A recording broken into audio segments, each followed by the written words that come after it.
Hello, everyone. Hello, Tioma LaShawn here, and I am so happy to be back with something for your soul.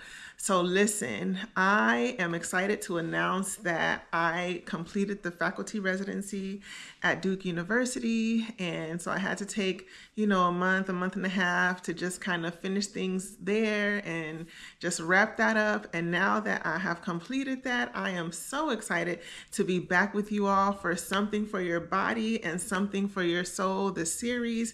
And we are going to talk about something for your soul today. And the topic I want to talk about today is prayer. Okay.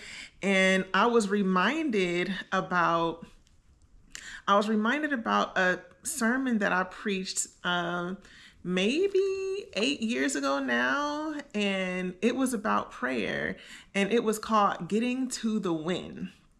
And I had to preach for a prayer breakfast, and there were a panel of preachers.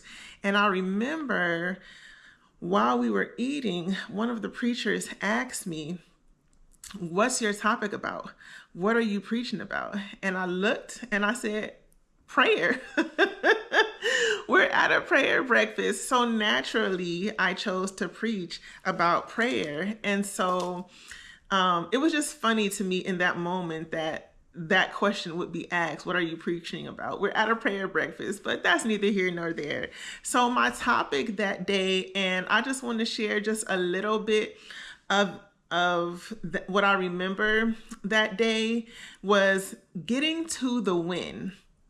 Now, this is important because when the disciples asked Jesus to teach them how to pray, Jesus immediately says, "When you pray." Okay? And so Jesus started his teaching by saying, "When you pray," hence getting to the win.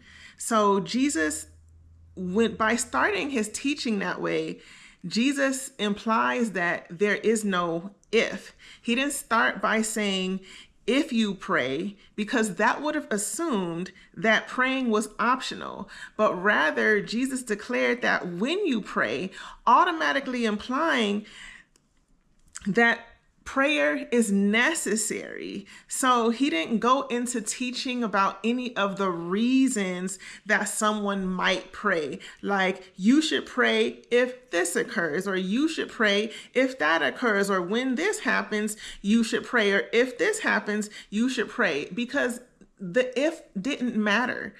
All of the reasons didn't matter. What mattered is the when.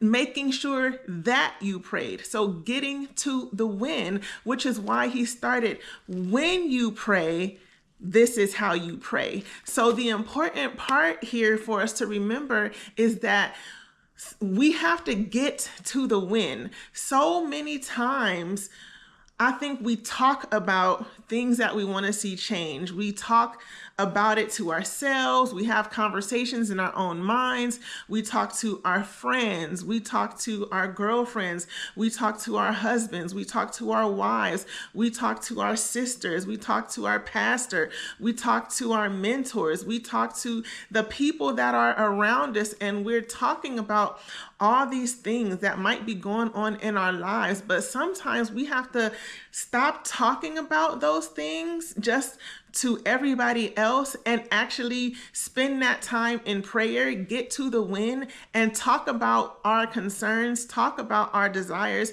talk about what is on our minds with God. So that's why Jesus says, "When you pray." When the disciples asked him, "Teach us how to pray," the first thing is you actually have to do it. You actually have to get to the win, because you have to take that time you have to set time aside to actually get into the presence of God. And so that's the primary thing that I wanted to mention today. That's what I wanted to share with you guys today, is to make sure that you actually get to the win, and that you stop thinking about it and talking about it with everybody else. Yes, talking about it with others is fine, but not if you never get to that conversation with God. So get to the win. Okay? Let God hear your prayer and God will work it out. Something for your body, something for your soul with Tioma LaShawn. Have a blessed day.